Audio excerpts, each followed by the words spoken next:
It's 6 o'clock, and I'd like to call this meeting to order.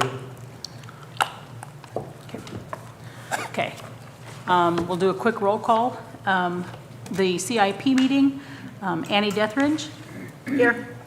Danita Williams. Here. Lauren Prue. Here. And Michael Rushing is not present. For Finance Committee, we have Rick Letchworth as chairman. Here. Patty McEwen. Here. Kyle Williams. Here. David Weiss. Here. And Lauren Toman is not here. Okay, we do have a quorum for both committees. Thank you, everyone. Okay, so I assume we're good to move into presentation? Yes. Okay. All right, so we do have printed packets. I think everyone has a packet. Hopefully it's a little better in order this time than last meeting. So we'll walk through the introduction. I did not have this in your packet last time.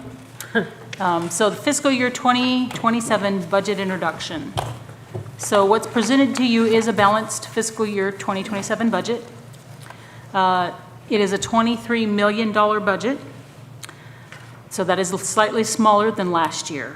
When looking at expenditures, the grant-funded projects account for most of the decrease between the current amended budget and this new budget, as two of the largest projects are nearing completion. So total expenditures on grant-funded projects are anticipated to be roughly $5.7 million. That's just over half of last year's grant expenditures. So, however, this budget also includes some increases in one-time expenditures that are new to the city's budget. And so you all have the printed version, and what I have uploaded here is a little bit different. In yours, there are 4 projects listed. There is the Philmart Marathon Stormwater Culvert. That project is about just under $700,000 is what it's estimated to be total. There are the state audit, the increased legal expenditures, and a comprehensive plan update. Those 4 projects by themselves are almost $1 million. And that's what I mean by they should be one time in the budget and then gone. Hopefully we won't see those again. On the revenue side, decreases in revenues are largely accounted for by the decrease in grant revenues, many of which have rolled over from previous years. The 2 of the largest projects are wrapping up in the first quarter of fiscal year 27. So that's going to be phase 2A of our sewer plant upgrades, which is the $5 million grant. And then the new well and tower, which is a $3.7 million grant. Both those projects should be physical construction wrapping up in the first quarter. They have to be completed with all reporting by the end of December of 26. So, okay. Moving on. So, and I just found my first typo. There we go. Fiscal year 27, reserve funds and transfers. So this is a slide we've had in the last couple years. It will be in every year, introduction to the budget. There are 4 types of transfers between funds that occur every budget year. The first one's transfers from operating funds to reserve funds. So we talk about these every year. I know everyone gets kind of a giggle and grins. That's the oh crap funds. And I have to say, over the past 4 years that I've been in this role, there have been 2 instances where those have come in, and I've been very grateful that we had those. That was the flooding of the sewer treatment plant in 2004, and then this past January with Winter Storm Fern, when we have a $900,000 plus electric bill that came due. So, so that's a transfer. Transfers from operating funds to depreciation and replacement funds, so the DNR funds. Those are to replace equipment and vehicles. Okay, that's what that's for. We set so much aside every year. The third transfer that happens every year are general fund transfers to those funds without independent or sufficient revenue streams. Cemetery, building permits, economic development, they don't have their own funding stream or tax that funds them, or their funding stream is not robust enough to fund them. And the fourth one that you'll see in every budget is the 5% royalty fee that's transferred from the electric fund to the general fund. Okay, so that's the one that covers administrative services that are provided to the utility. And if you guys have questions, please let me know. Don't wait. So there is the reserve fund balance policy. I'm not going to read through that for you. It's been there This is what was in place prior to my stepping into the role. Just put it there as a reminder. Okay, this year, as I mentioned, we have those 4 projects that are about $1 million from prior year funds. We actually have 8 instances where staff is proposing that we pull from prior year funds in this budget year. Okay. Again, when we do recommend that we pull from prior year funds, it is for specific projects, generally one-time things. We don't request it for operating expenses. Okay. So those are listed out here. The first one is the Special Streets Fund. We're proposing in the budget $60,000, almost $61,000. Use of funds is to repave a larger amount of streets each year. We're looking at increasing the average for street repaving. Excuse me. It has historically been about $120,000 is what we've budgeted to repave streets. We kind of took a deep dive into the Special Streets Fund and looked at what its revenue stream was. And I'm proposing over the next 5 years, we pull $300,000 a year out of that. And at the end of it, our fund balance should be roughly the same as what it is today. So it should be sustainable. We'll keep an eye on that. I don't want to deplete those funds, but if we can increase what we're paving each year, I think we definitely need to move in that direction. I agree. So the second instance of prior year funds is the Parks and Recreation Fund. So we repaved or reconcreted the ball fields, parking lot this year. Next up is redoing the pool parking lot. Now, right now, it is budgeted over 3 years. So what is in there is a third of it. Now, the $12,000 is not a third. That's not the cost, the $12,000. That's just how much extra we need to pull from prior year funds to make the whole parks budget work. Okay, the next one's the airport fund. We're looking at $14,000, just over. We're also looking at using $140,000 from capital improvements fund for the box hangar construction. That's the next big project at the airport. But again, the $14,000 from prior year funds. Okay. Then breaking out, see, and my numbering's off. There's my second typo of the evening. There we go. Okay. Then moving down into the general fund, that DNR, depreciation and replacement fund, we're proposing that we pull $51,000 for vehicle replacements. Again, that's the purpose of this fund. That's why we set it aside. But we're not able to put enough into it this year to cover all the replacements that we need to do, and so we're going to request that we pull from there. The fourth one is the capital improvements fund. So the capital improvement sales tax is how it's funded. So this is where that storm culvert next to Philmart comes in. It's going to come out of this fund. So we're proposing to pull from there, as well as already mentioned, the local match for the airport grant for the box hangar. Okay, so that's $730,000. Okay, the next one, number 6. And that number, the 510 at the front of all these paragraphs, that's the fund number, okay? So Fund 510. So in discussions with the utility committee members, so we didn't have a quorum established, it was discussed using a portion of the water fund prior year fund balance in addition to raising rates to cover the rehabilitation of the industrial park water tower. So the amount we're proposing we pull from prior year funds is roughly $285,000. Last year when we did the rate increase on water, that was to pay for part of it. So that money got collected. As we roll over to the new budget year, the money that was collected goes to prior year funds. So in order to utilize what we're building up, we have to use prior year funds. Okay, then sewer reserves, about $171,000. This is for the FEMA repairs. This is, so still working on the flooding from November 24. This is for repairs and mitigation against future damage. We received the revenue for this in the current fiscal year, but the actual expenditures will happen in next budget year. Okay. So that's why we have to pull from prior year funds again. Let's see. We did get a timeline extension on the sewer plant part. All the other parts for the park are completed. Yeah. So we'll have all that wrapped up in the next week. Okay. And then the final one, the Economic Development Fund. So economic development doesn't have its own revenue stream. We pull from general fund into it. But we had a unique situation a few years back. Some of you will remember the Welcome Home program, where we were working on upgrading, rehabbing owner-occupied homes. And so that program, we had to cover the expenditures, and then we got reimbursed later. And again, that was a situation where they fell in 2 different budget years, so that when that revenue came in, we now have funds in economic development. We've talked with Carrie about it, Stacy and I have talked about it, and in order to fund the comprehensive plan, we're recommending that we go ahead and pull from those funds. Like I said, we don't have a specific intended use for them at this time, and a comprehensive plan would certainly help us move further along with some economic goals. Okay? Right here.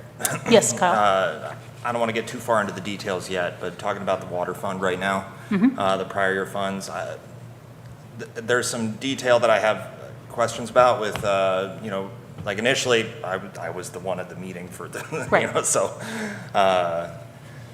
but my thought here was, I saw that we were transferring a bunch into the water DNR fund, and I understand what that's for, from the water fund to the water DNR fund to the tune of about $800-something thousand.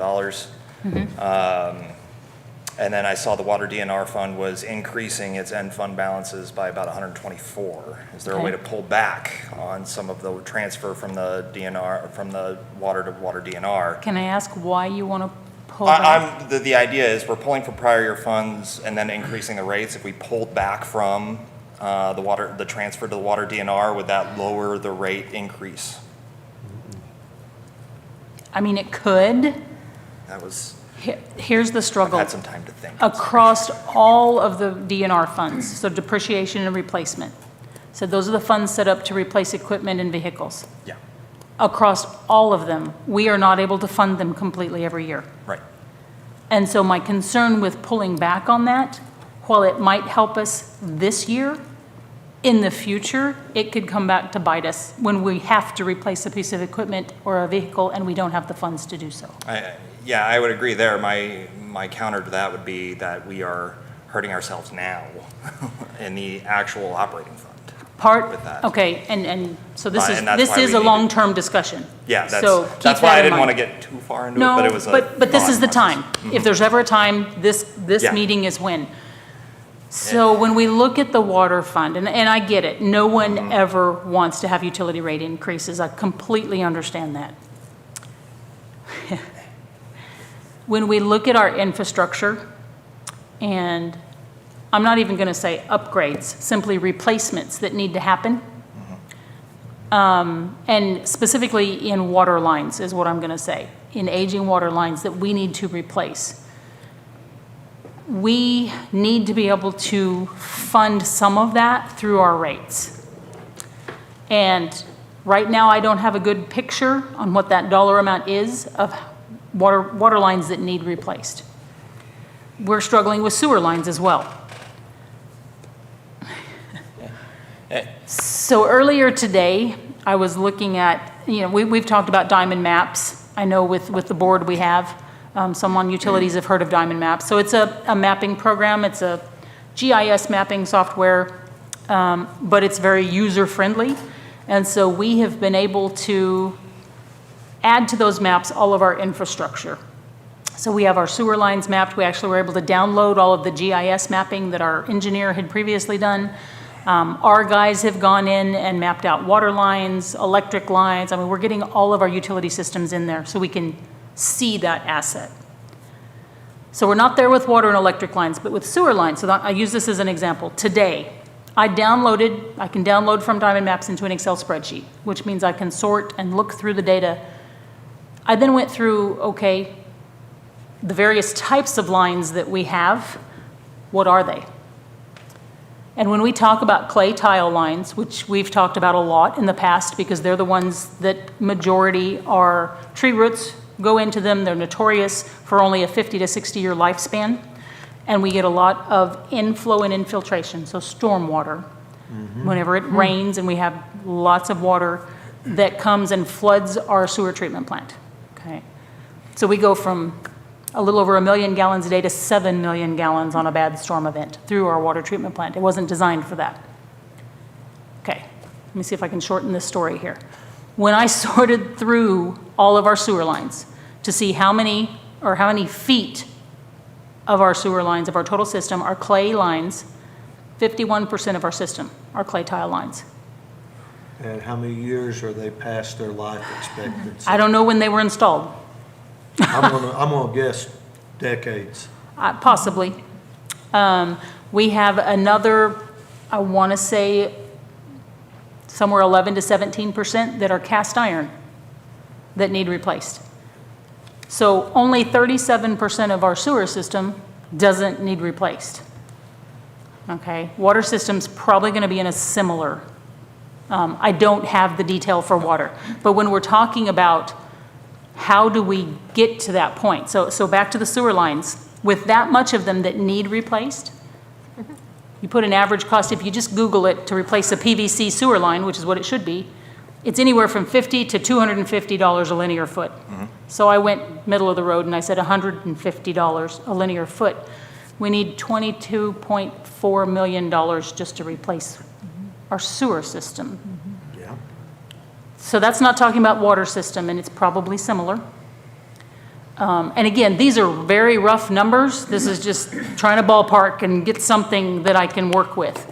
If our water system's in a similar shape, we need to work on what we can, rates covering some replacement. Now, sewer system, we already have so much debt that unless we have grants, it's not happening. I mean, that's reality. All right. But, so, from the staff perspective, when we look at, we know our water system has those similar needs. If we can edge those rates up a little bit, we can start to do those projects. And I'll speak about a specific type of project that we've been working on. We've talked about Roosevelt Street among staff. So East Roosevelt from Highway 19 to Mildred. So that's where it kind of almost dead ends and makes a sharp 90-degree turn. So past the school has been identified as our #1 street that we have to dig up and repair water mains on. So we've chosen it as our first project. So we have been planning through water rates, how do we fund replacement of the water line in that street? And when we do it, we're trying to coordinate also a grant that we've identified. We're working with our engineer to get the preliminary engineering ready to be able to replace both the water and the sewer lines. So water would be rate funded, sewer would be partially grant funded, and then go back and repave the street, all as one project. That's a different way than what Salem has done these projects in the past. But the reality is we won't be able to get a grant that will cover both sewer and water. And given that sewer fund is in the worst shape, we have the most debt there, we're trying to get our water rates to a point where we can handle those needed projects. Right. Does that help with the thinking at all? No, it does. My thought process looking through this was, this next year we have in the water DNR some major projects as well. We do. So it's the new well construction to the tune of $1 million, and as well, that's in the budget, I think. New well, 120,000. New well construction, 2026, 2027 budget in the packet shows $942,000. New well Is construction. that's probably the grant revenue or grant Yeah, I expenses. think it is, because you also Okay. have water grant fund in there as a revenue for $1 million. Okay, then that's good. That grant funded the last piece of the new well and Right. tower. Right, okay. Right, but you have an input and an output, I understand that, but also you have a 1.8 million expenditure out of that account with a 1.1 million revenue coming in. So Okay, minus right. 700,000, right? Right. My thought was like, yeah, we have those big projects coming through, but not every year are we rehabbing a water tower either. Agreed, but we have all those lines to replace. And we have all those lines to replace. So I guess like my thought was like next year and things like that, you'll have that extra amount to the tune of somewhere around 529 to deal with those water replacement necessarily. lines per year. Because we'll be paying for those water tower maintenance projects in those upcoming years. If I'm hearing it right, and I'm not in the details like that, but it sounds to me like the problem is with any utility, the rates have to support the maintenance and the upkeep of the infrastructure. In the perfect world, yes. Yeah, and we've drastically failed at that as a community. And Well- so we've got to invest in the infrastructure. At some level, yes, Some level, some degree. right, I mean, we can't keep kicking the can down the Right. road to next year, right, is my take on it. right. And $10, I don't care if it's $1 or 10, there's somebody out there that is going to put over the edge. Unfortunately, yes, And then you have the whole community to look at. And we have clay tile that should have been taken care of. Well, and I want to make one more statement, though. If you do any research or you read anything about infrastructure nationwide, Yeah. this is not unique to Salem. No, wasn't saying it was. Right, but I just wanted to put that out there. You know, it's just, But back to your point, Kyle, so, I'm not asking to decimate and not take anything from the water fund to the water depreciation replacement fund. What I'm asking is, we're transferring 862,000. Can we stand to take 500,000 instead, or 600,000, and put that 282, and not raise the rates? You're still putting $500,000 into the replacement of those things, or a fraction of that, so we don't increase the rates by, 4% or something like that. It becomes 1 or 2%. Voted on this. I'm sorry? yeah, Sorry, we voted on this already. to raise the rates. You did, yeah. Yeah. Well, then it's a moot point, Yeah. but I guess I mean, But that's my thought, is like, I'm not asking to decimate the entire transfer there. I hear that. But thinking about that and like, okay, well, transferring $100,000 less than the 800,000 that we're taking Well, my to point- 700,000, you could decrease the rates less than that. My And- point is that the amount we're doing is insufficient. And if we cut any more back for it, it's just gonna be that much worse. Well, it's just stands. Yeah. Yeah. Yeah, no, like at 22 million, I understand, and like, how long do those lines last? We And you just have to have to replace look. them every so often. You're looking at Right. 40 years at $500,000 to eventually replace all those. And Right. for a 40-year lifespan is about probably right If for we're some looking at the PVC big stuff. picture, for years down the road, if we can stay on this course, Salem is a better place for it. And so I think that Right. is Oh, yeah. Well, and- and- the right way to I- go, instead of trying to look for ways to save money. This, again, we voted on Yeah. last Tuesday. the other thing is, I know since I've been in this role, and I know this is how I look at budgets, and the board and the other committees have kind of been there. We have taken a more proactive stance about trying to get on top of some of these issues as much as possible. Now, getting on top of 22 million is a bit tough, but as much as possible, addressing the biggest issues and trying to get ahead of them and lay a plan for the future. And we've implemented part of what we're here to talk about tonight, that capital improvement plan, a 5-year plan for the city, which we didn't have previously, to try to lay out how do we address these big issues, because the alternative, and don't get me wrong, some cities go this route, it's purely reactionary. And you wait until the next emergency, and then you scramble and you try to find the funds to address the emergency. Yep.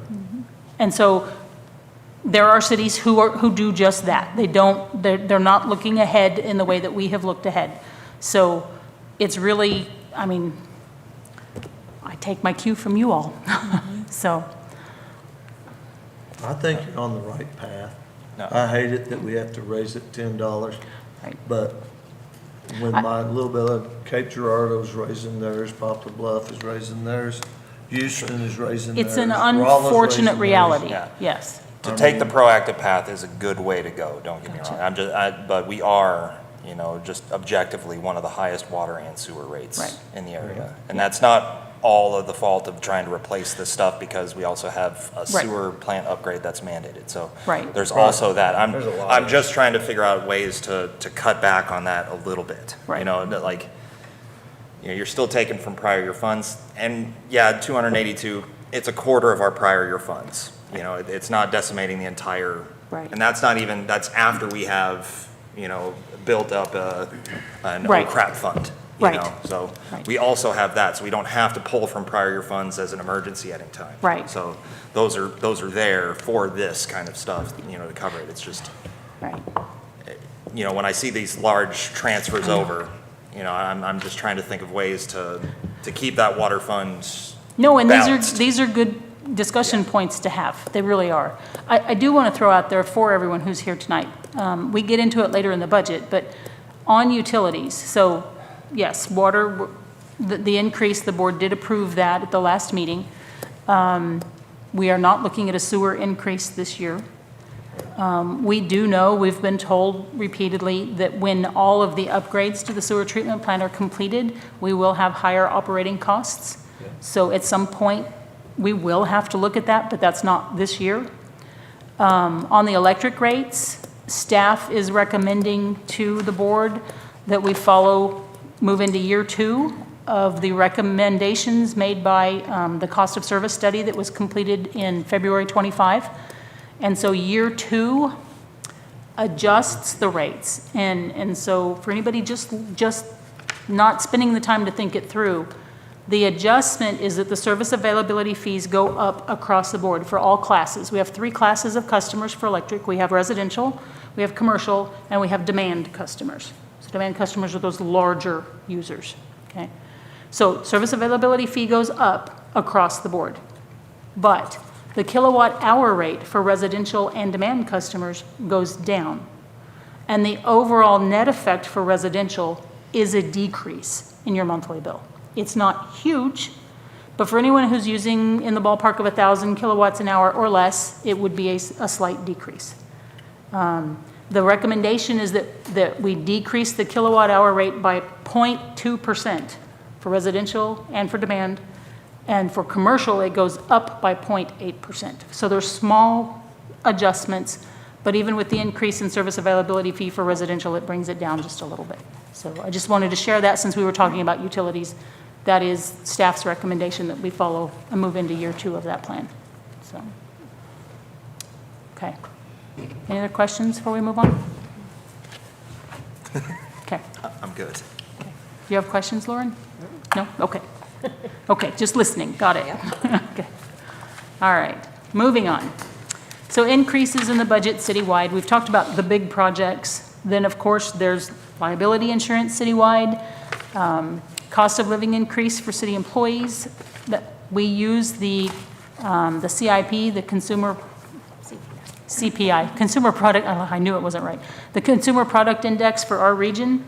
And so that increase was 3.5% for the past 12 months. And then a merit raise of up to 0.5% for those whose merit evaluations warrant it. And then we have a few pay scale true-ups. I think they impact 2 employees this year. And so the only, pay adjustments to that, and you'll see those in your packet. Okay, so assumptions. In order to prepare this budget, it was necessary for staff to make a series of assumptions. The first 4 items relate to employee retention and recruitment. So approval of the new employee health insurance proposal. So the board did approve that on June 9th. Pay scale adjustments, like I mentioned, we'll look at those here in a minute. The cost of living adjustment, we'll deep dive into that a little bit more in a minute. Merit raises, and then changes in staffing. Okay, we'll go into each of those in more detail in the next slides. So the new health insurance proposal, as far as impact to the city budget, there is almost no impact. The city covers the first $550 per month for employees. We don't cover for any family or spouses. And then any additional cost is on the employee. And so that amount did go up for employees. If we have 2 options for health coverage, there's the basic plan. That cost to employees is $43.22 a month. For the, I'd say, upscaled or choice plan, it's $143.62 a month per employee. The city does cover short-term disability. Let's see. And the board did approve the health insurance on June 9th also. Okay, pay scale adjustments. I am not going to read this slide to you all, okay, because it's way too lengthy and wordy, but it walks you through how I come to what pay scale adjustments are and if they're necessary. I believe next in your packet, is it the actual pay scale? The next slides? Okay, I don't have them on the slides that were online. So when you're looking at that, if I can see, Yeah, if you keep going, there you are. Yeah, that's the pay scale stuff. oh, here we go. These next slides that look like this. Those are that's the pay scale. The items in blue, you'll notice the line right above it and the one in blue are titled the same. So the blue line is the recommended adjustment to that pay scale, okay? So you'll have your starting wage, that's step 1, all the way through step 10. And when you'll see on the blue line that it's gonna be a higher amount than the white line right above it, okay? So those are the pay scale adjustments that are proposed. As I mentioned, only 2 employees would that impact their actual pay, because with that pay scale adjustment, if approved, they would be off the bottom end of it. So what we do, if that pay scale adjustment's approved, is we bring that employee up to step 1, so that they're, okay?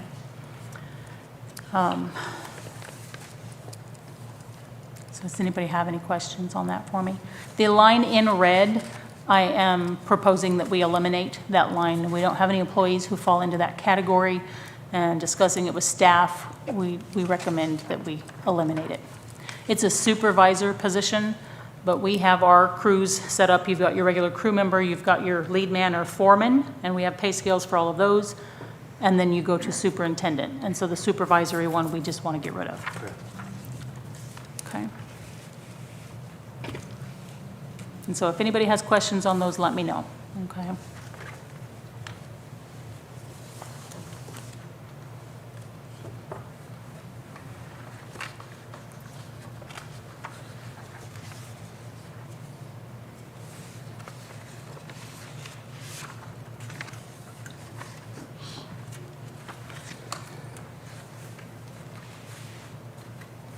You ready for me to move on?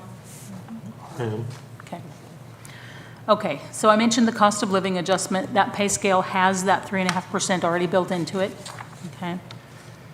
And of course, on this next slide, it gives the reference of where I come up with that. Below that on this slide, we have some community comparisons just to kind of see where things fall. The average City of Salem full-time employee wage for this past year is $47,861. That it is an increase of 30%. That sounds really big. There were 2 factors that played into that. Last year, the minimum wage increased. Yep. Okay, so that was one of them. Another one is we had 2 departments that had pay scale adjustments last year that everyone in the departments were impacted. That was 2 entire departments. So that was a significant jump. So I list out, that's the average city full-time employee wage, the $47,861, and then the median wage. Again, median just means half of the employees fall below that $44,366 and half of them fall above it. Okay? And for as comparison, then the average Dent County wage, now this does not mean the county as an entity, it means county-wide. The average wage for this past year, they will update that number on July 1st, but for this past year was $40,838. Average household income in Salem is $64,164. That's from the Census Bureau. Those are 2024 numbers, but that's the most recent available. Average household income in Dent County is $73,407, again from the Census Bureau. And then the average household income in Missouri, $114,296. So just for comparison. Are we good to move on? Okay. Are you good, Kyle? Yes. Okay. Okay, just checking. No, I know. Okay, merit raises. I'm that guy. So we're proposing a 0.5% merit raise. So this is based on the employee's annual evaluation. They can receive no merit raise, they can receive 25%, or they can receive the full 0.5%. And that's based on performance. Okay. The other was COLA, so just cost of living, trying to keep up with inflation. This is for merit. Okay, changes in staffing. We only have one change. We did have our assistant city clerk who decided to, I guess, retire a second time, so she's no longer with us. We were looking at needing to increase the hours for that position due to sunshine requests and things that have occurred over the last year. So what we've done, and we're doing this on a trial basis, is we're taking 3 folks that we have in the office who have some extra capacity in their schedules, and they're each going to do 10 hours a week. We're going to divvy up duties. We're going to create one that's more of an HR type position and handles employee matters. We're going to create one that does more of the records and meeting preparation, so more the true assistant city clerk. And we're going to have one that handles registrations and things of that nature. Okay. So we're going to try that for at least 6 months and see if that works for us. Okay, so points to consider. We're almost through the introduction, guys. So presented tonight, like I said, is a balanced 2027 budget with the exceptions and assumptions that we've already talked about. This is the 3rd year of reducing dependency of the city's budget on the electric utility. When I mentioned that 5% royalty fee earlier, this is our 3rd year of doing that. This is also the 3rd year of setting funds aside for the depreciation replacement, the DNR funds, for future vehicle and equipment repairs and replacement. And then I've got in here, we've not been able to fully fund the DNR funds, and in the perfect world, and this, has impact for the discussion that we had just a bit ago, in the perfect world, the DNR would also cover infrastructure replacement. Mm-hmm. And we are not there. Mm-hmm. We can't fund it to do vehicles and equipment every year fully, so Then the sewer bond that was approved by voters in April of '23, it should close sometime this year. And I know I said that last year too, because we were fully anticipating, but it hasn't closed yet. Part of the holdup is that they were wanting to get phase 2A completely done before they started 2B. Because they're separate funding sources, 2A was 100% grant funded, and they wanted to make sure all of those ARPA dollars were spent and there was no overlap between the 2 phases. Phase 2B is the bond funding. We do have a couple of grants that go with that also, but entirely separate funding streams. Okay. So like I said, that one should close this year. And like I mentioned earlier, it is required by the state revolving fund, where that bond goes through, that we review and adjust rates each year as necessary for the sewer. We do anticipate additional operational costs with the upgrades down the road, but we're not anticipating sewer rate increases this budget year. Okay. And the last one, and this is a question for you all, and you can think about it as we go through the rest of the budget. Okay. So since the city no longer does the fireworks display, yes, we did contribute to it. The board voted to do that. We have that out of a separate community support fund. Mm-hmm. But we no longer use the fireworks fund. When I talk about funds, and this gets confusing for a lot of folks, I counted them up the other day, we have 35 separate funds, okay? And each of those funds is its own budget in itself that make up the entire city budget. So we have a fireworks fund, that's its name officially. Right. And so as we were talking about, as we get closer to getting the theater up and going, do we want to convert the fireworks fund to the civic theater fund so that we can run all of the operations for the movie theater through that fund? So something to think about, okay? And that's the end of the introduction. Okay. Nice job. So I know I'm assuming we don't want to go through this line by line again. No. Stacy and I can try to go over highlights. We can address questions. Huh? Do you want to go through it? I wouldn't. No, I've got notes, but. Okay. Okay. I figured you would. Okay, so the first page here is the summary. This is for the capital improvement plan. And I don't know if I will be able to make it large enough to be legible on the screen. So the top box are revenues that will fund the capital improvement plan. The bottom box are expenditures, and this is just summary. This is just the numbers. Like I said, unless any, Is the fireworks one on this, or would it be added to this? Or is that separate? It wouldn't be part of the capital improvement. no, Okay. Yeah. no, Okay. no. There is a slide further down in the budget. We'll show you where Okay. we're talking about that. Yeah, that shows all 35 funds. Okay, so. Page yeah. 173. Right, is that what page it's on, 173? Okay, all right. And again, like I said, this is just the summary. Duly noted. And so unless someone has questions about this, we'll move on. Moving into, so what we have first, I think I mentioned last time, I had to break the capital improvement plan into two separate documents because it was so large.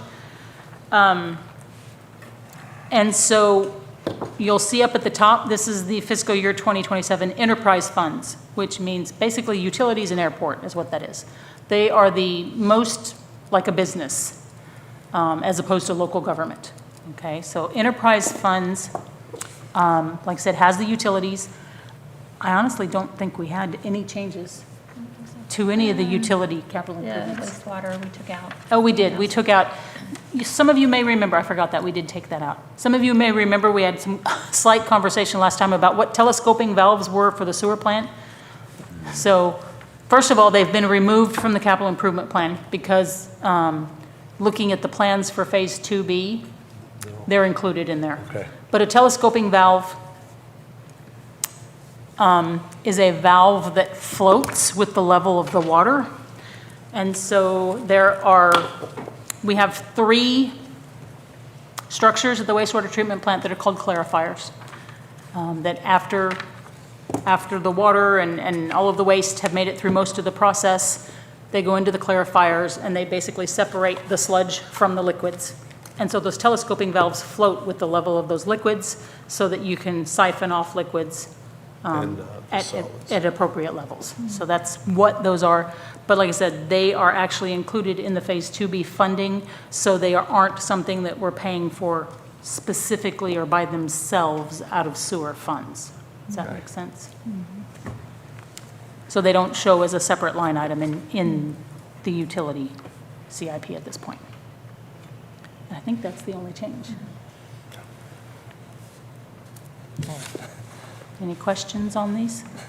Do you have questions, Kyle? No, I don't have a question. You're- I just- okay, you're grinning. I just noticed that we quickly put it in last time, and then it's not even thought about here because it didn't go through the bus thing that I would thought brought up. I understand. I won't harp on it. I'm just sad about I'm it. sorry, Kyle. But before we move on, are there anything in this CIP that anyone has questions on? No? Okay. All right. If that's the case, then we will move on to page 55. Because if no one has questions, we don't need to go through slide by slide. So page 55, yeah, look at the page number in the bottom right, because there's 2 sets of page numbers on all these pages. Page 55, first and second verse. Okay. We find it? I'm there. I'm there. Okay. All right, so this is what I call the local government portion of the capital improvement plan. So this is everything else. This is streets and police and parks and all of the rest of the stuff that we do. Changes. In this very first section, and I'm going to blow it up just a bit here on the screen, the general fund, you'll see there's 2 items for police and then 1 for construction. Yeah. Are we good, ladies? Are we missing pages? No, no, no. Oh, okay. We might have a question. Huh, you have a We might- question? Not right now, just give us Okay, a second. not yet, okay. Not yet. All right, 4th line down, it says for construction of vehicle replacement, and you look over at 62,000. That is new into the CIP. I say it's new. It was in the current year's CIP, it was listed differently. That is for a vehicle for our construction crew. Their truck, is not usable anymore. Yeah. Their truck is down. We'd had it in the shop multiple times. It's leaking oil terribly, and it finally just crapped out on us. So they have actually been borrowing a truck from the street crew for 5, 6 months now. We have ordered a truck. Board has already approved the expenditure of it. We still don't have it, and the latest update is that, well, it's in the queue to be built. So we had to add it back into the CIP for this Okay. year. So that's new. As I'm looking down through here, I don't think there's anything new or changes in parks.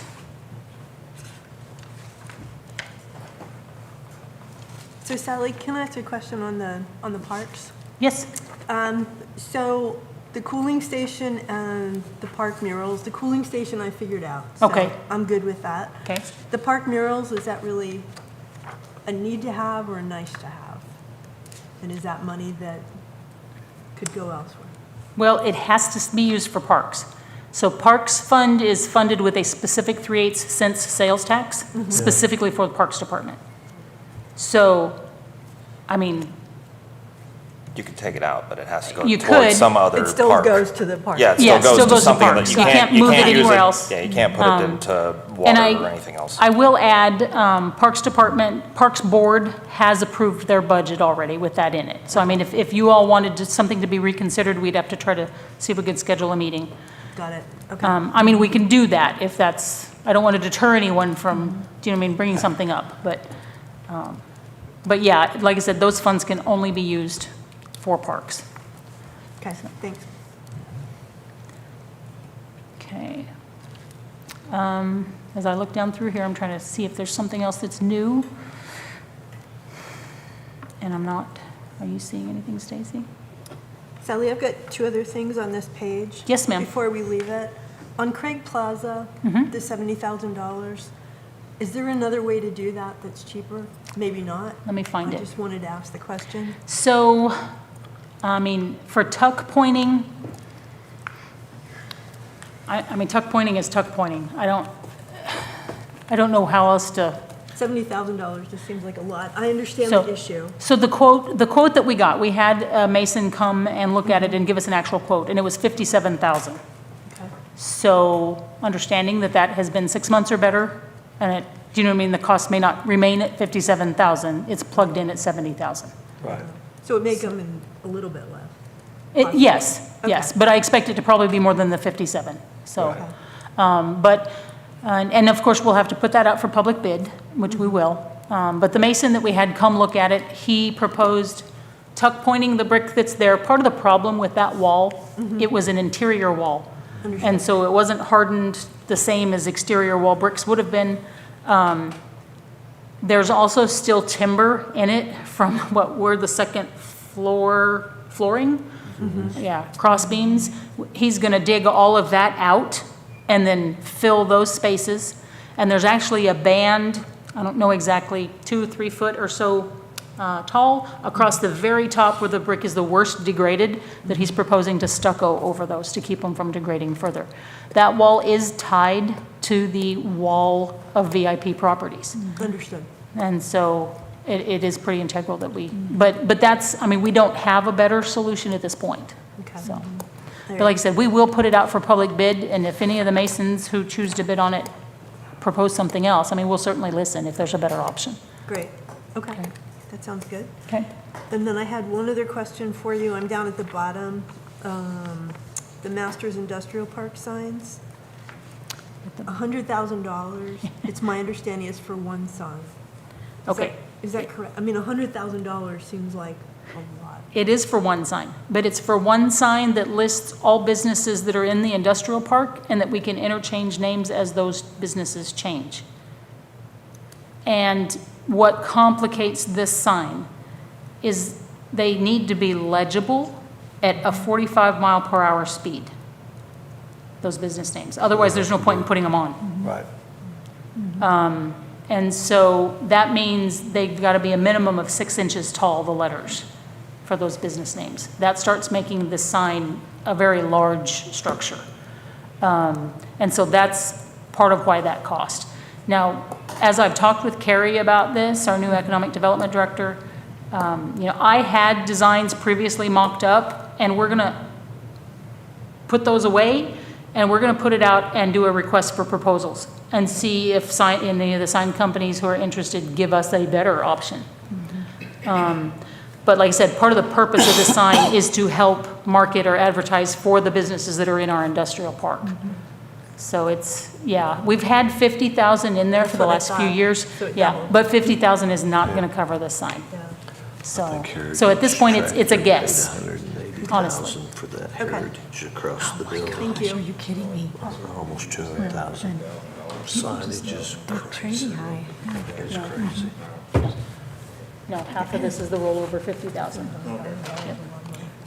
I have a question. Yes, ma'am. Can you kind of explain the difference? So I was looking at page 23, capital improvements on the demolition, and then on page 35, so, There's another demolition? yeah, can you kind of explain 15,000 and then the 20? I'm just kind of curious.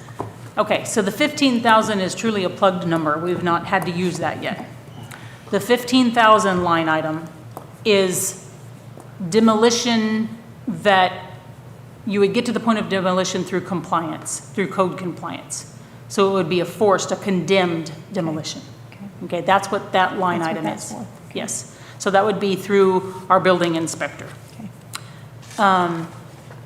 The other one, the $20,000 one, is the voluntary residential demolition program.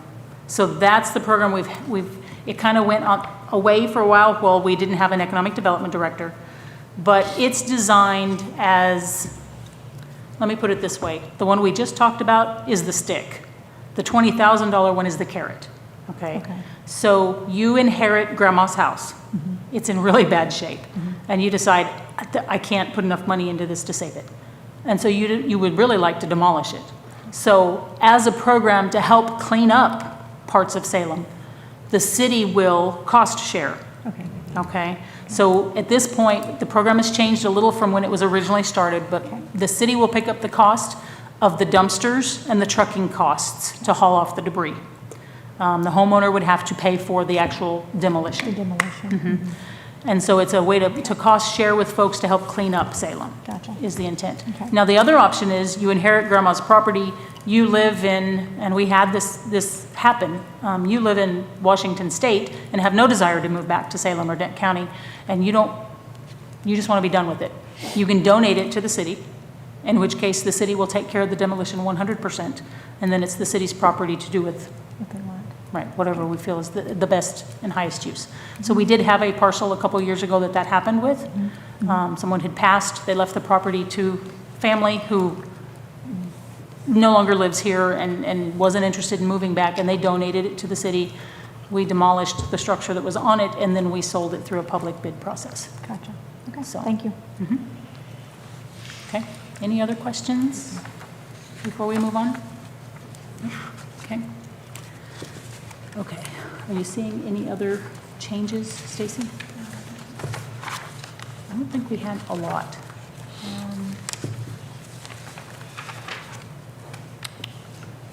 Yeah. Okay.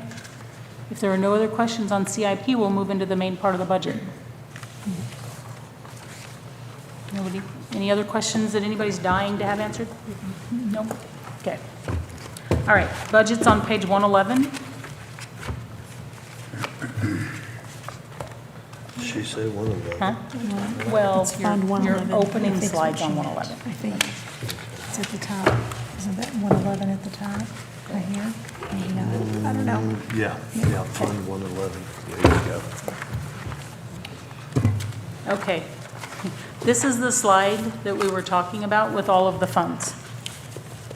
Okay, Lauren? So I'll shrink that, then you can't read it, but that has all 35 funds on it. So we were talking about the fireworks fund. It is number 240 as you look on that list. You'll see there's a little bit of money in it. So we actually have it titled Fireworks/Civic Theater Fund. There's like $3,000 in it. Well, no, that's after year 27. So right now, there's $2,288. The very first column is what's in it currently, and then the transactions through the year, and then the ending balance on the end. Does that help any? Good job. So these are, like I said, all 35 of these funds act as their own budgets, and then all of them together make up the city budget. Okay? So this, as you look at this, and I don't mean to steal Stacy's thunder, but as you look at this, the first column on the left there, that's what we project to end this budget year with, that total in each of those funds. Okay. And then revenues, the next column is the revenues we anticipate for the next budget year, the expenditures, and then, I talked about transfers between funds that happen. Those are the next two columns, transfers in and transfers out. And then if we're transferring prior year funds in, right, Stacy? That's what that one is? It's not normally on there. Yeah, I just put it on there just so we know Right. those funds are used in prior year funds. And then the far right column is where, with the projected budget, we would expect that fund balance to end.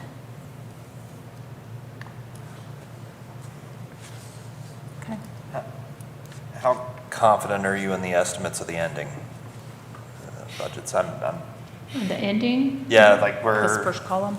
Are you talking about the first column? no, I'm talking about estimated on the fourth column, the one, I'm on details. You're on the wrong page. My apologies. I went a little too far. I'm confident they will not match what's on this slide. How's that? Right. yeah, this slide is just an overall fund of the whole budget. So this slide, I look at this slide a lot just to find out where we're at on the revenues, expenditures, and then our ending fund balances. As Sally had already mentioned, this is a balanced budget. One way to identify that it is a balanced budget is by looking at that very last column, which is the ending fund balance. There are no negatives. If there was a negative amount, this would not be a balanced budget. State statute says we cannot end a fund in a negative Right. balance. Correct. So that's where a lot of times the beginning balances do come in handy for those large projects. So when we do have to use prior year funds, that's kind of helps us out. And if you'll all remember at the beginning of the budget introduction, I mentioned there were those 4 projects that kind of came to about $1 million.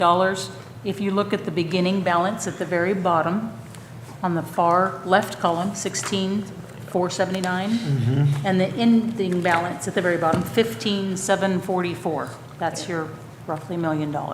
Yep. That's around 700,000 what it comes up to be, Yeah. reduction in fund balances. Yeah. And you will see, if any of you get the paper regularly, you will see basically this slide minus one column. We have to publish it by state statute in the local paper once every 6 months. So that happens in January for activity that's happened through December, and then it happens in July for activity that's happened from January through June. So, okay. We ready to dive in? So before we dive in, I just wanted to go over the major changes from our last meeting. We did firm up some of the numbers and added some additional slides. I added some graphs. The merit and COLA changed the amounts. I think we had a total of 3% in my last numbers. These have the 4% total.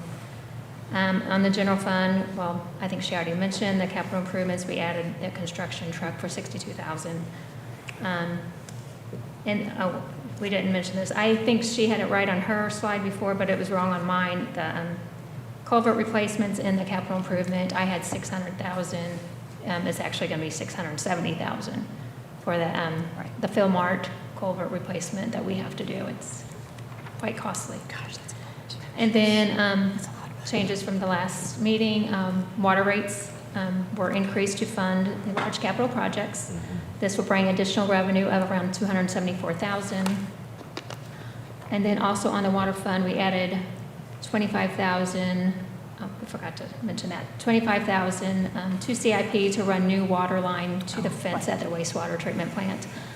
And then the wastewater treatment plant will be responsible for the cost from the fence to where it needs to go. But That's due to a requirement that we have fire suppression at the new filtration building that's going in at the wastewater treatment plant. So we've got to run a water line over to the plant and then within the plant get it to the building, so. also, discussion of electric rates, not approved by the board at this time, but changes And the rate structure, basically recommended by the rate study that we had done. It is revenue neutral, so it won't affect the numbers if they choose not to go with the recommendation or not. And then that's all the major changes.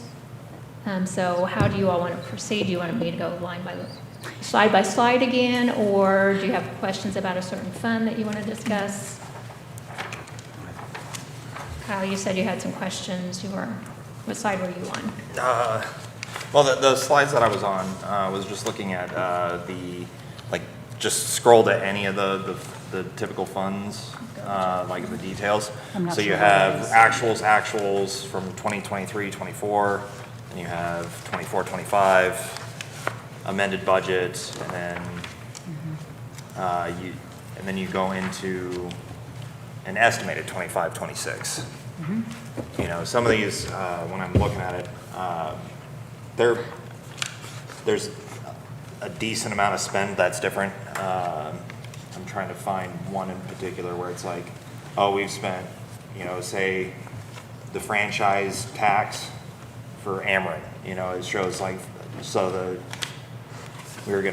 our actuals have been like 44 or 48, and then the estimate is 55.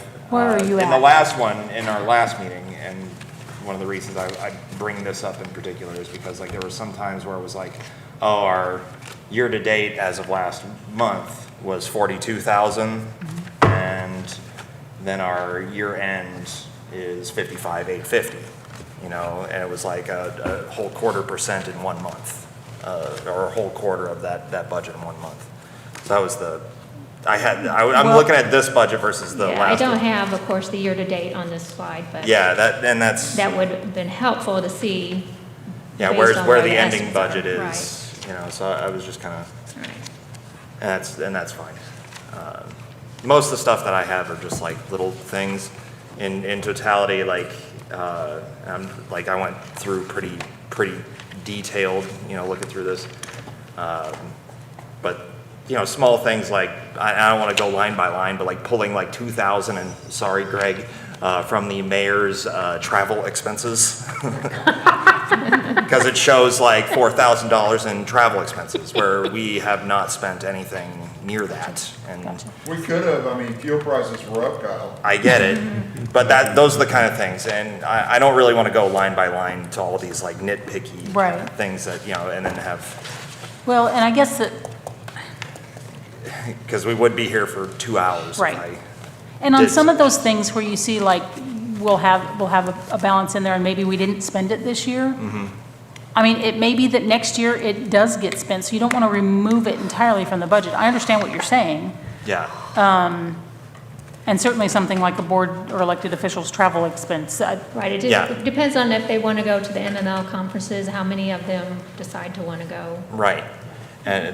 And as a whole, and I'm hesitant to say this because I think it's a somewhat good thing. I think we do over budget a little bit or underspend, and that's a good thing because you guys are consciously thinking about, am I spending too much? And you guys are conscious of that. That's a good thing. But I think as a whole, you know, if you look at prior year expenses and how our funds have grown over time, because I know, Sally, when you first got into the position, you know, I think our general fund, you know, balance was at 20,000 or something like that, and now it's at $1 million. Right. You know, and there's reasons behind that. We have a safety fund there, we have other animal control and all that stuff. Well, is and under it. there are So- other reasons, and I've not shared this with this committee. I shared it with the Board of Aldermen a Right. couple meetings ago. Another reason, it's very easy for our citizens to look at our fund balances and say, and I'm not picking on you, Kyle, but you're the one who said it, so I'm gonna. I know. And say, well, why don't we use this to keep from raising rates? Or why don't we, you know, I mean, there's all this money, there's 17 million like we showed in that last slide. Why don't we pull from that? So I know everyone is familiar with a credit score, right? We all work hard to keep our credit score as high as possible because it means when we do have to borrow money to buy a car or a house, we get better financing rates. So the same applies for cities. But the cities are rated by Standard & Poor's. So S&P is one of the rating agencies that rates cities. for bond ratings, and that determines what kind of interest rate you get when you have to go out and finance projects. So about 2 years ago, so let me back up. I stepped into this role unofficially 4 years ago come September 1st. About 2 years ago, S&P reached out to me. And I'll be honest, when the staff person came and told me that S&P was on the phone, I'm like, yeah, right. Because that's not a call you get every day. So they were doing a review of different entities that had bonds. And ours came up. And through the conversation, they did a phone interview with myself and with Stacy and looked at our fund balances. I think we had to send them documents as well and did a review. And at the end of that review, with the fund balances that we were building, with us implementing those policies that hadn't been adhered to of the 25% for those reserve funds, implementing the DNR funds, all that work we did in shifting the city's finances, they increased the city's ratings from a B to a B, or a triple B to a triple B plus. So what does that mean? That move in and of itself doesn't give huge savings. But anytime you can increase that rating with S&P, the next time you have to go out for a bond or other financing, your interest rates are reduced. So the amount that the citizens will have to pay back through rates for that debt is reduced long-term. And we're not talking about 5 or 10 year. When we go out to finance projects, it's 20 and 30 years. So to get those reduced rates is an important factor, and it's something that is very easy to lose track of when you're looking at these numbers and then you hear that, oh, they just raised utility rates again. It's a hedge to keep rates lower long-term. So I share that because we did get that rate improvement a couple years ago. At that time, they told me, I've not heard back from them yet, but at that time they told me that if we continued the course we were on, that we could be looking at an additional rate increase. Now, some of the factors that hurt us the most is that we don't have a large industrial base. We are, subject to economic downturns that would impact the city's ability to pay back any financing. There are some, we have some real factors that aren't in our favor, but maintaining our finances and increasing those fund balances works to our favor when we know we're going to have to go out and finance projects. So I wanted to share that with you all because I think it's an important piece to understand. And so basically what we did is we improved the city's credit score. And so we're continuing to work toward that. So anyway. And also, it helps to have additional fund balances for when emergencies do happen. Electric, for instance, we had almost $1 million, Right. 970,000 or something like that bill that came due in February that we weren't planning for. So Right. we were able to pull from those extra funds that we had. Another one is the culvert replacement that we're going to have to do, almost $700,000. If we didn't have extra Right. funds there, where would we come up with that? Right. So, it's good to have a little cushion there. I have another weird question based upon that and credit scores and interest and all that. And this may not be able to be answered here, but with, some of the, I know we don't have a lot of extra money, but is there, when it comes to municipalities and debt repayment, is there an ability to pay back early? On some instruments. It depends on that particular loan or Okay. financing and Yeah. what's written in. Just like on some home loans, you can pay it off early without penalties, some you can't. It depends Okay. on how that particular loan is written. Okay. So, Yeah, and I didn't can't know if tell there was you- some kind of weird state statute or something that says no, once, if you're a municipality, you have to No, pay on the time. no, it depends on how it's written, and to be honest, I don't know off the top of my head how our various debt instruments are written. And we're not at a point yet where we would be able to pay off any of those balances, so. Right. But it's something I keep an eye on. That is something, Yeah, it's those kind of things where it's like, we had when we took out the loan essentially for the February 21 event. Right. Right, you know. But that was a zero interest loan. Yeah, and, but if it wasn't, you Right. know, what, That would make sense to pay it off early, yes. okay. And we had the option to do Fern as a loan, but it would have been a 9% interest. And it was like, thank you, no. Right. Especially since we had the reserves in place. Yeah, now that we have the reserves, it's a little easier, but I was just kind of thinking about that because like while we were building reserves, we were still paying on that. Yes. And we could have, Yes. you know, that was just one thing I was thinking of. Right. Okay. Okay. I can't remember where we were. Any questions? I know Kyle has to have more. Hundreds.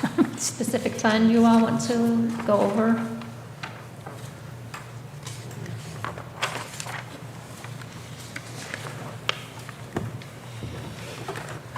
Nothing that's going to move the needle a lot or anything. Gotcha. you know, And just- back to just your small- point- Small amounts. Right. Back to your point that you mentioned though earlier, Kyle, we do intentionally over budget just a little bit.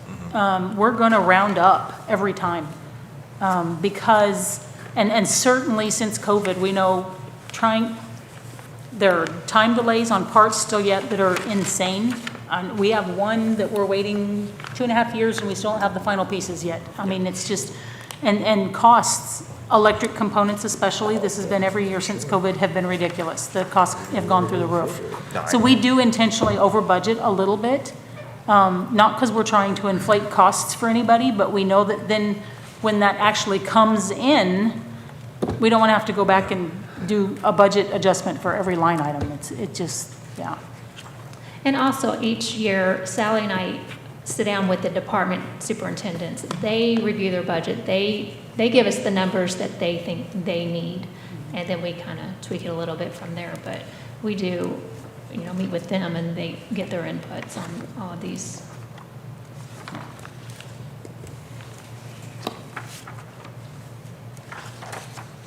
Other questions? I have none. Okay, good. Okay.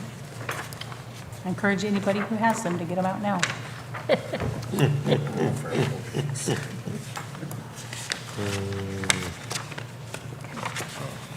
Do you want me to flip through slides, or is there other things you want to?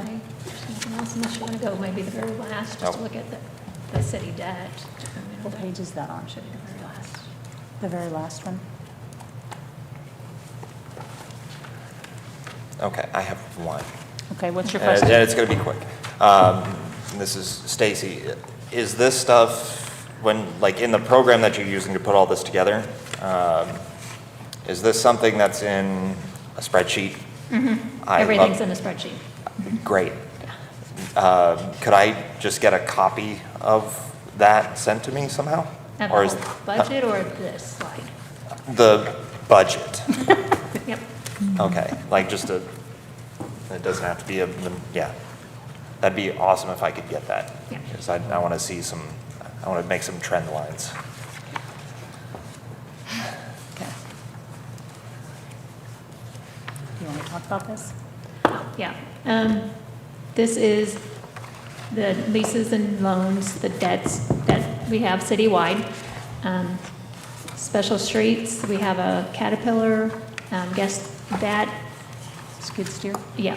So that will be finalized this year. They have the option to buy out this lease. I think that is on our CIP to go ahead and do that. They think that would be the best option. Do we have that? It should be the last page. The last Very page? last page. Is it not enough? This is my last. No, our last page is general fund, emergency fund. Oh, there's a lot missing then. My apologies. What page does it say, on what page number does it? 156. Oh, my goodness. Okay. I think you probably have it. Yeah, post commission. Huh? You've got the full packet, right, Patty? Patty? I do, but I picked mine up this morning. Right. Special delivery. So my apologies that you guys, We can look at the screen. It's okay. do you want me to start it where you guys leave off and go through those slides? I mean, it's up to you all. What, I mean, just what are they? I'm fine. Oh, the whole budget. Okay, what page did you say? 156. 56 is is, what ours lights up on. okay, so this is the last page you have? Uh-huh. Okay. We'll just flip through them real quick, and you guys, so here's Special Streets Fund. I know we talked about this in CIP, that we're going to, let's see. So this is funded by gas tax, Special Streets Fund. So you'll see what we have budgeted, let's see, sales tax. Let's see if I can make heads or tails out of Stacy's stuff here. So revenue's up top. So let me see if I can get my cursor. This is proposed budget, these three items. Sales tax is the 243. Miscellaneous, is that interest? Another? We have to look on the The next details slide. are in the next slides. Gotcha. And what we plan to pull from prior year reserves. This is where I mentioned we're going to go from, we've been budgeting about 120 a year, 120,000. We're proposing to hit around the 300,000 mark each year. We already have these bids in, so that's why it's 310 to cover that. For paving streets, so that's the special street fund. And then that's the overview. Well, that's the whole thing. Okay. And Stacy moved right into capital improvement plan for special street fund. Again, Oh, I think it's the next, that has yeah. the details. Here's the skid steer she talked about. That's a pre-existing lease that we plan to buy out this year. And then 310 for street paving. And then here's the detail. So we talked about, this is sales tax revenue, this is the gas tax revenue, and then vehicle fee increase. Oh, it's a tax that you pay when you register your vehicles. And then here's the interest on the account. And then the previous year funds we intend to use. So here's the total revenue for the year. And then expenditures, the 310 for paving, and then the skid steer lease buyout. Okay. And then here goes more, the final details. So that'll leave, so right here, like I mentioned before, if we stick to the ballpark 300,000 a year for street paving, even this first year, here's the beginning fund balance, 881,000. Here will be the ending, 855. So it actually even still goes up. Well, it goes down a little bit, but not significant. So, okay. City parks. Like we mentioned earlier, parks fund is funded by a 3/8 cents sales tax. So this kind of shows you the trends of what that revenue has been over the years. So this is where we anticipate we'll end the year at 641,000, projecting 647,000 for this next year in revenue. And then budget highlights. Yeah, slight increase in sales tax projection, charges for services. You need to be talking through all this, not me. So I mean, it goes through, let's see, in miscellaneous revenues decrease, 219,000 due to one-time payment from FEMA for flooding at the park. So that's the other thing. When we have these special things happen, our revenues increase, expenditures increase, and then when that special event goes away, everything goes back down. Right. And that's kind of what you see in this year's budget overall. It's actually a 13% reduction in the overall budget over this past year. And it's due to those large grant-funded projects. So, let's see, personnel expense decrease. Maintenance increase of 7,700 due to adding a gas heater and splash pad and pool zip line repairs. General liability insurance, I mentioned that before, impacts the entire budget. Supplies decrease, utilities increase. So you see within each of these fund budgets, we've got tweaks, ups and down that happen. Let's see, capital improvement plan, we already went over the capital improvement plan, but again, leases and debt for the parks. The cooling station, these are those big capital projects, the concreting of the parking lot, parks murals, shop building improvements, which is the heater, and park storage container. And so then here's the overall budget summary. You'll see this number we've already talked about. Here's the sales tax. Here's charges for services, so fees for using facilities, miscellaneous, which is probably some interest, and then prior year reserves. Okay, and then expenditures, you see them broke down, so personnel, supplies, yeah. I'll go on down the list. I won't name them all out for you guys. So like I said, you guys have questions as we walk through this, please speak up. Because I don't know what might pique an interest for each of you. This is the detail for all of that.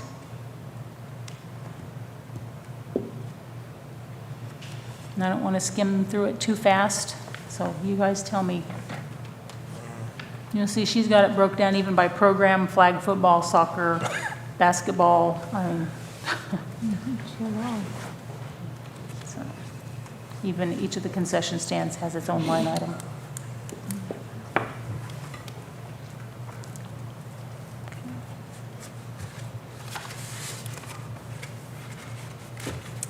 We good to move on? Okay. All right, and this is still continuing detail. Hold on, yeah.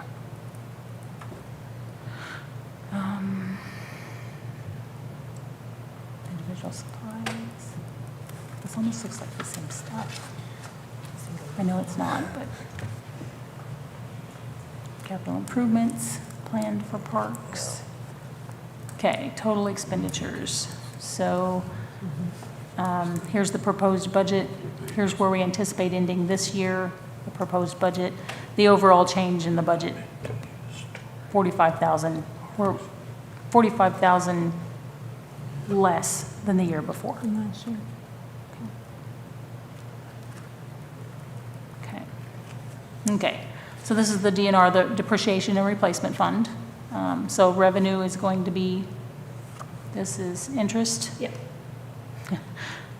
And then other sources, that's coming in from the operating account, where we put 5% aside, or attempt to. Okay, law enforcement fund. Okay, but this is not the entire police department. No, this is just a separate fund. Yes. Is it a grant? No, No? we get money from, I guess, the municipal courts. Oh, from the That courts. comes into this. Okay. And then officers training Same. fund, same thing, Same. from the courts. Mhm. Here's the fireworks fund we talked about. Yeah, these are rough estimates on what revenues and expenditures may look like. For The civic theater. the fund. civic theater. Yeah. Gotcha. And this is truly a best guess, because not having ever run a theater before, we are shooting in the dark, trying to figure out what those costs might be, trying to start it up. Yeah, got this.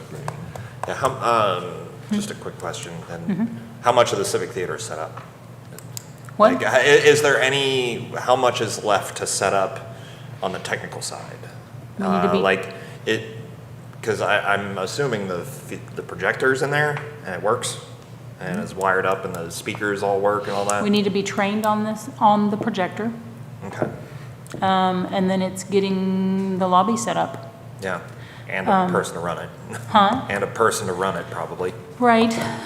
We've got a rough plan Okay. for how that might work. We have made connections with a gentleman who is a movie broker, and we're working through those contracts now. How much is that? He Is charges a percentage. So each of the studios, how that works. So first of all, we did find out, I had thought that we were only going to be able to play second-run movies. No, we'll be able to do first-run movies as well. Is it cheaper to run second-run movies? I don't, depends on, I mean, maybe, yeah. Sure, I know you haven't really. Yeah, I mean, I can't say I can answer that definitively, but I mean, we can do, the thing is, if we're going to show movies, our folks are gonna run to Rolla to watch a movie. So, do we wanna wait and run second-run movies? I figure we will probably do some of both, probably some first-run movies, as well as maybe some movie marathons around special events or themes happening in town, things like that. Nothing but public domain 100 Do what? year old. Nothing but public domain 100-year-old movies. Oh, gosh, oh my goodness. And we will have 3 people come watch them. No, I do know we're limited by the production companies on what we can show and when we can show Right. certain things. And there are, yeah, for first-run movies, we have to run them 2 weekends consecutively. Oh. So having this facility available for other public performances starts limiting some of our ability. We already ran into that as we were kind of discussing when we might try to open. And so, yeah, so. Cool, it's- I'm excited to see it get used. Gotcha. I've seen Absolutely. this come over time, so. Yeah. So And what's the target timeframe to be up and running? I hate to Really say, putting you on the I really hate to spot. say. It's just, there are so many moving targets still When's the yet. Like I first said, showing? I need we're to we're know. trying to get, yeah. I don't want to say. Just, yeah, we were trying to get a weekend here soon, and it's not going to happen because we don't have 2 consecutive weekends to be able to show a movie. So it's like I said, it's limiting us even trying to decide when we open. So there are some logistics. The movie theaters, the studios themselves, or not theaters, studios charge different percentages based on who they are. And so how it works is you pay, was it $250, $300 for your base, and then it's a percentage of your ticket sales after that. So how much you pay is going to vary by how many people come to see it. Yeah. And like I said, the percentage also varies by studio. Disney is the most expensive. And so it's just an interesting, an entirely different kind of world, yeah. So, yeah, we'll just say coming soon, how's that? Okay, any questions on this? No, okay. Okay, and then broken out into detail.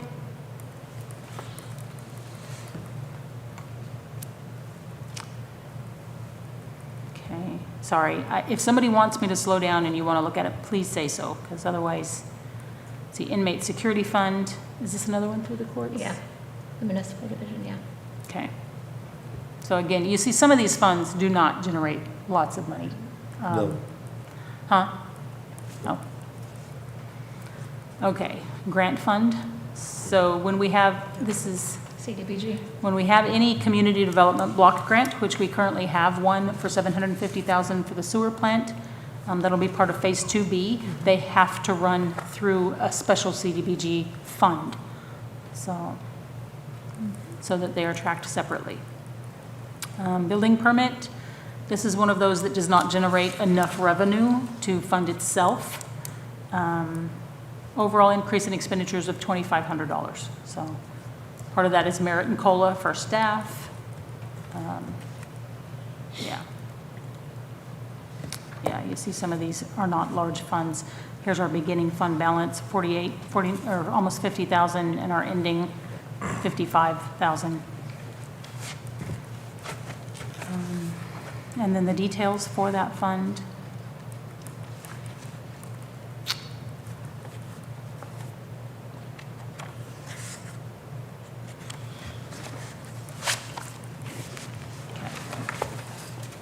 Okay. Capital improvements. So this is funded with a 0.5% sales tax.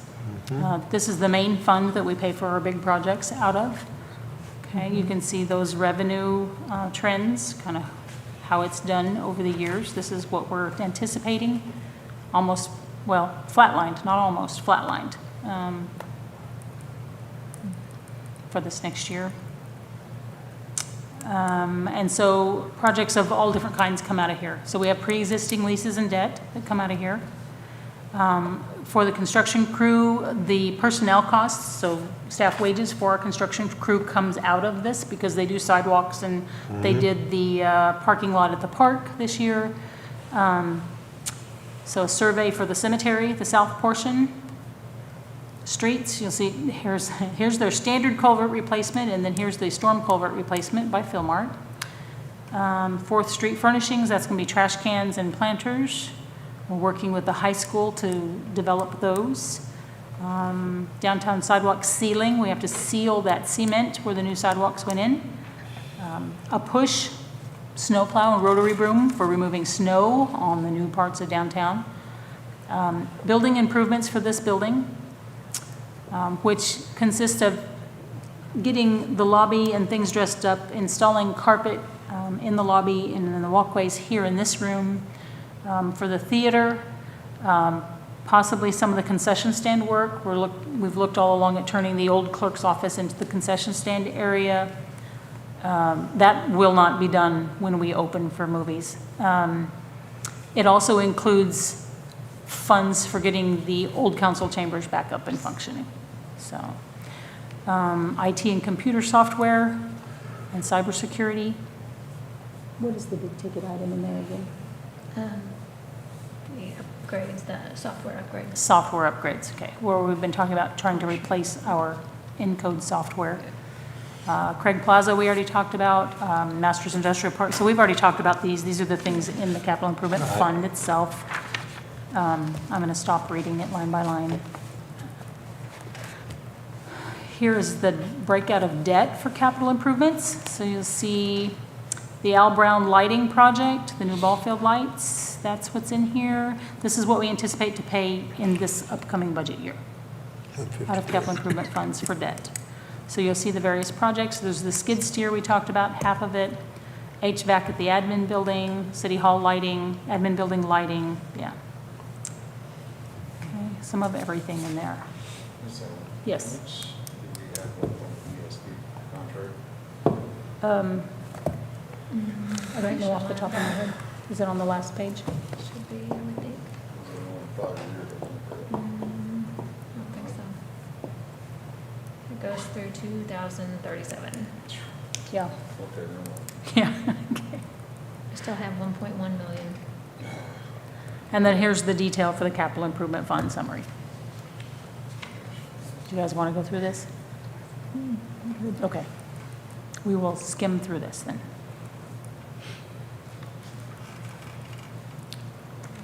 Come on.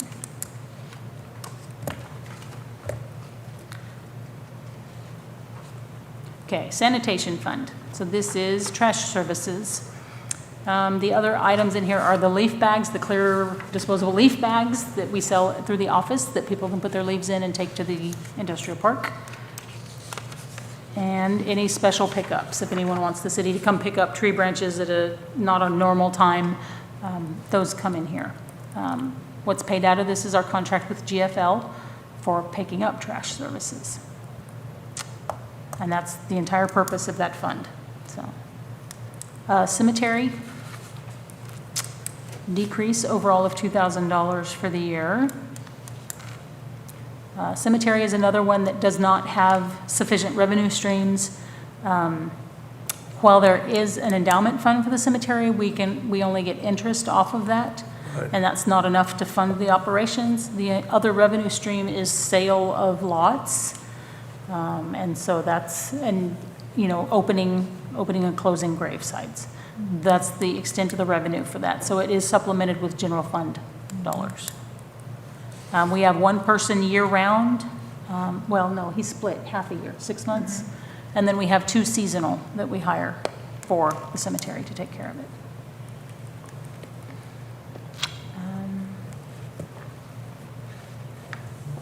Did you have questions about anything, Patty? No, ma'am. No? Okay. All right. Let's see, where are we? Landfill fund. So years ago, the city operated its own landfill. We were required by DNR to set aside funds for that, for the maintenance of those grounds. And so it is now, it's domed, and it kind of sits there at this point. Years ago, we were able to spread sludge from the sewer plant on the grounds. We've stopped doing that now over the concerns from PFAS. And so I think I mentioned at our last meeting, the city was successful in getting a 100% grant, so there's no local match required, to dispose of all of the solid sludge that's on the wastewater treatment plant site now. So that should commence, I don't know when we'll be going out to bid, probably sometime over the next 2 to 3 months, we'll be going to bid for that project, and should take about a year to get rid of all the sludge on the site. Airport fund summary. We're good. Okay. I was asking where was that, I thought I knew where the landfill was. Gotcha. So, Gotcha, yep. Like I said, anybody has questions, please let me know.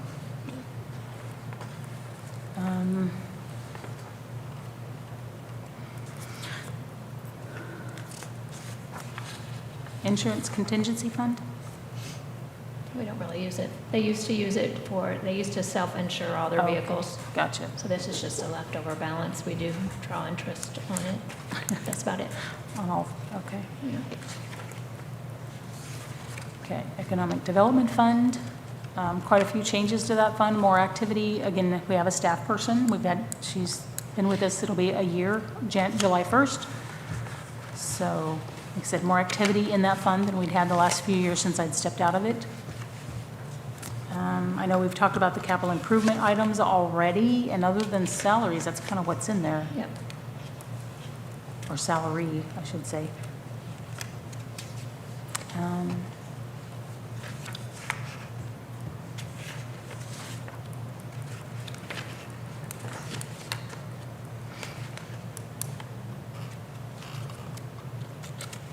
Oh, what was that?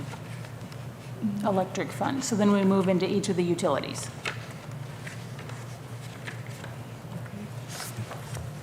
So here's the capital improvement plan detail for the electric utility and the items that we're proposing.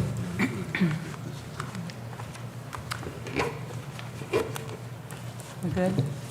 Okay. Okay, you guys. Electric fund details. And so this is all on the website, because that's where I have this from. So it's all there. You guys want to go back and visit it later, please feel free.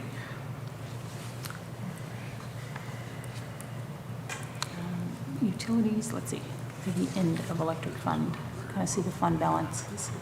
So, here's where we anticipate ending the current year. Right. And here's the proposed budget. So slightly down, $92,000 less.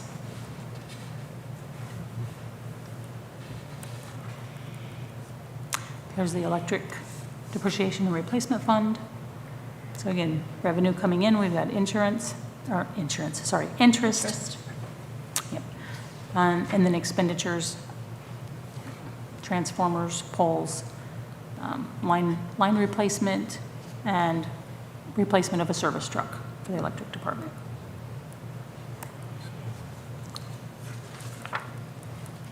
And the electric reserve fund that we've talked about earlier. Okay, let me see here.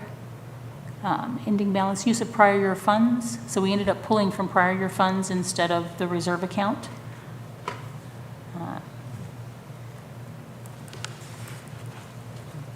Okay, water fund budget highlights. Water sales rate increase, personnel expense increase of $14,000. We do have a retirement happening. Chris McGirt, our superintendent for water and wastewater, will be retiring. So we will hate to see him go. He's been with the city for, is it 30 years now? 29 or 30 years. So a lot of knowledge going with him. Depreciation replacement fund. So again, the projects that we've talked about through capital improvements. Here's that industrial park water tower renovation. And so the city did enter into a contract with Viking Tower just a few months back, so that all of our water towers, our 3 existing and the new one, will be going on to a regular maintenance program. Our industrial park water tower still is sporting its original paint job from the 80s, and so that's really not the best practice that's recommended.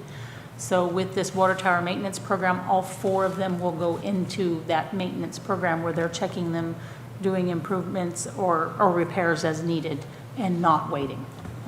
So we think that'll be a really good thing for the community.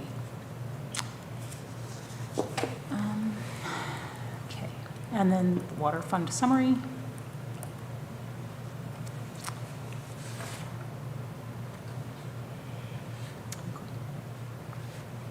Good. We're good? Okay. So we are getting close to the end. And water fund details. Personnel, supplies.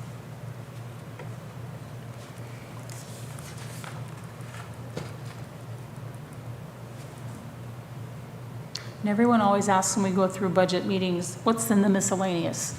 Here's what's in the miscellaneous. We do always break it down in the detail sheets, what that is. Because anyone who's ever worked with me, Devin will start laughing when I say this, knows that I hate the word miscellaneous, okay? Miscellaneous is short as, I don't know what to do with this, so we do always break it down. Okay. And so here's here's where we anticipate the 900 and almost 7,000, the current budget year, and next year's budget, just over $1 million. So a $22,000 increase overall in expenditures. Okay, repair and replacement fund. Okay.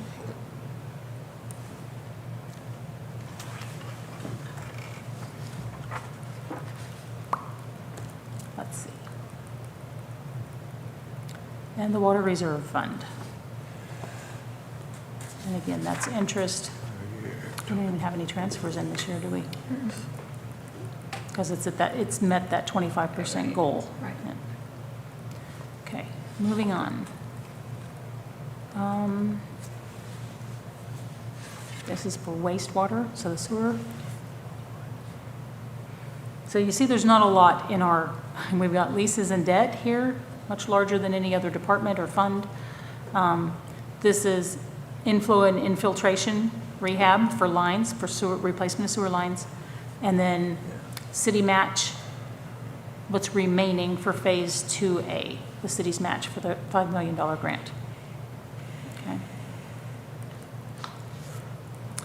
And then the summary for the sewer fund itself. Anytime you see on a utility fund, the charges for services, that's basically rates.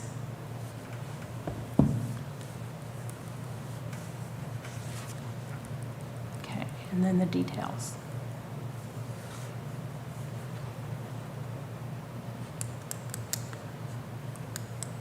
Is there anything in any of this, I know we're really quickly going through, that anyone wants to look at in more depth? Okay. Okay, then I will just keep scrolling then. So here's where that fund, beginning balance, wait a minute, nope, sorry, I'm looking at that wrong. Here's where we propose to end it here, right? Yep. 580, almost 3. Okay, sewer depreciation and replacement fund. Snapshot of revenues and expenditures.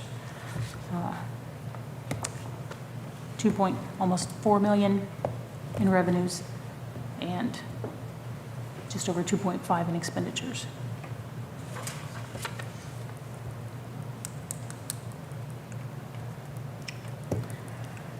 Okay. And it just keeps going, Stacy.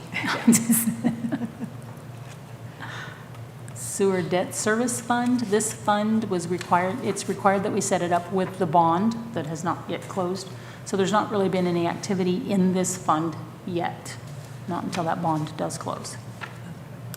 So this is the interim bond, right? Yes, Is that it what's in is. here? So we did have to take out an interim bond for a smaller amount for the kind of preliminary expenditures and engineering that we had to incur to get us to the point of being able to get the project out to bid. So that's what this activity that you see here. Okay, last slide. Your turn. Okay, I already talked about that special streets fund, the skid steer, we're gonna buy that lease out.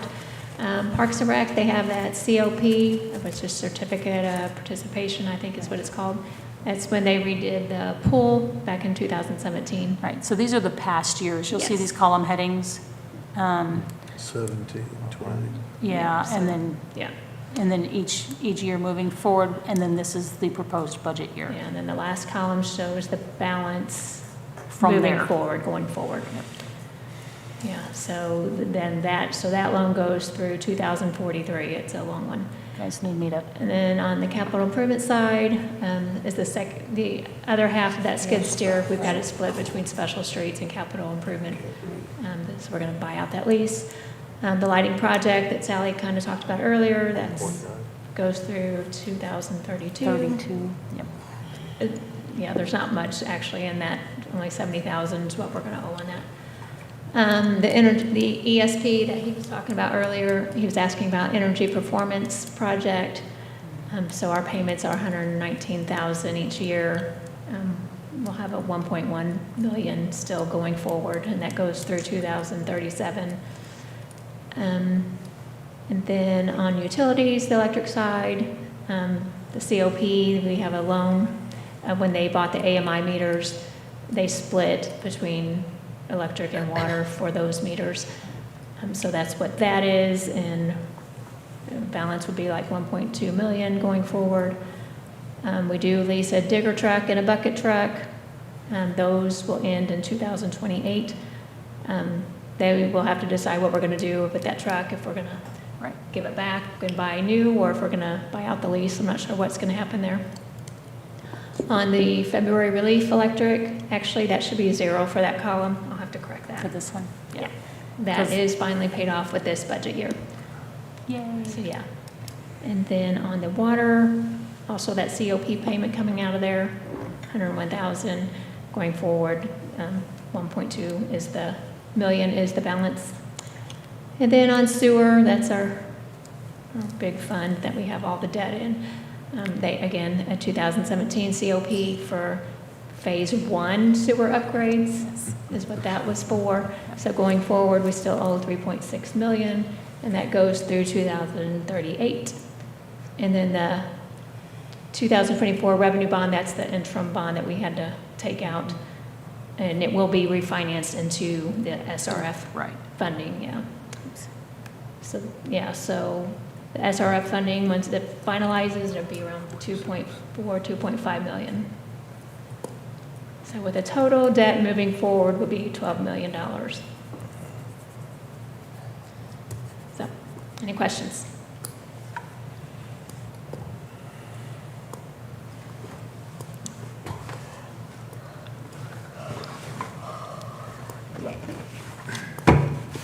I'll make one final statement. Over the past few years, with changes that have been made, with the voter-approved sewer bond and the voter-approved increase in sales tax, we've been able to stabilize operations within the city. So operations, we're looking pretty good. You know, looking forward, our biggest threats budgetarily are going to be utility infrastructure. And again, like I said, that's not unique to Salem, but, you know, we have our own unique twists on it. So it's, so I just want to make that statement. You know, and so that's something that as we move forward, and I think last time someone asked a question about grants moving forward, we will absolutely, as staff, be looking for any opportunity for grants. Yep. Especially on that utility side, because otherwise there's just no way we can do some of the stuff that need to happen. And so grants for us are not a nicety, they're a must. And the unfortunate reality may also be because many of the grants, as the ARPA funds are getting expended and those rounds of grants go away and grants become more competitive, there may be some projects that if we're not successful in obtaining a grant, that we may have to delay projects.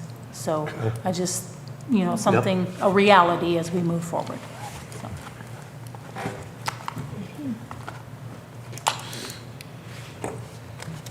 Any final questions? Any more slides to show? Huh? You got any more slides? I think I'm Do good. you want more? I think we're out. We could make up a few We can special. add more if you Yeah. want. I failed to do it this time, but I appreciate each and every one of you volunteering, especially Mr. Kyle down there that digs into the last rock, and I appreciate that. I appreciate all your efforts tonight, each one of you, Stacy, and so. I meant to say it when we opened up, so. Thank you. You're welcome. Thank you all very much. Thank you. And as always, I'll throw it again, if you guys have other questions that you think of later, please don't hesitate to call and ask. I throw it out all the time. I would love for people to come to me with questions. I just, Don't tell me that. we do.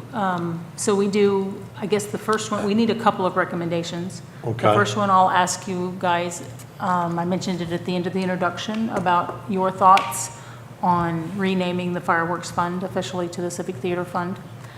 So that would be one. The other one, then we would need an overall recommendation to the Board of Aldermen concerning the budget. Okay. On the fireworks fund, my opinion is we're not doing it. If you want to rename it and add it to that, I don't have any problem with I it. don't have a problem with it either. Okay. Do So- we need to do that as a Yeah. formal recommendation? Doing that in a formal, It would be helpful, just to make sure it's can clearly we do it documented. just Yeah. verbally? Roll call? I move to, Thank you. yeah. Okay. I move to change the name of the what was it? Fireworks. Fireworks Fund to To the Civic Theater. Civic Community Civic Theater Yeah. Fund. Do I have a second? A second. Okay. And then a vote. All in favor? Aye. Pass unanimously. All opposed? All right, and how about a recommendation on the budget overall? Just need a motion to approve the budget Yes, as need a motion and a as shown. second. Slightly- Right. Yeah. Or if there are any Salty, changes, but- whatever, right. I'll do it. I would move to recommend the budget as presented Okay. tonight. Just a second. I would recommend to recommend approval, Okay. or recommend to the Board of Aldermen, the budget as presented. Okay. Do Need we a have a second? David? Okay. All in favor? Aye. Thank you all. Thank you. Thank you. Thank you for all your work and explaining it. That's a lot of work. I move You to know what it adjourn. is, don't you? You have a second to adjourn? All right, there you go, they already did it. All right. Aye. Thank you, everyone. Thank you, Thank you, everyone. guys.